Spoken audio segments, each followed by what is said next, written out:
ஒரு 2 table spoon அளவு oil ஊற்றிக்கலாம். எண்ணெய் நல்லா காஞ்சதும் தக்காளியும் சேர்த்துக்கலாம். க்ரீன் சில்லி அப்புறம் கார்லிக் எல்லாத்தையும் ஆட் பண்ணிக்கோங்க.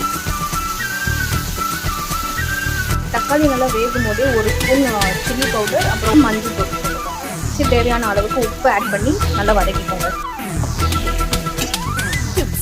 தக்காளி நல்லா வதங்கும் போதே நல்லா இந்த மாதிரி மசிச்சு எடுத்துக்கோங்க. சிம்ல வச்சு நல்லா பச்சை வாசனை போகிற அளவுக்கு வதக்கிக்கோங்க. நல்லா எண்ணெய் பிரிஞ்சு வரணும். இந்த மாதிரி ஒரு 5 மினிட்ஸ் நீங்கள் மூடி போட்டு வச்சுக்கலாம். இந்த மாதிரி இது பார்த்தீங்கன்னா இட்லி, தோசை, சப்பாத்தி இது கூடலாம் வச்சு சாப்பிட்டு செம்மையாக இருக்கும்.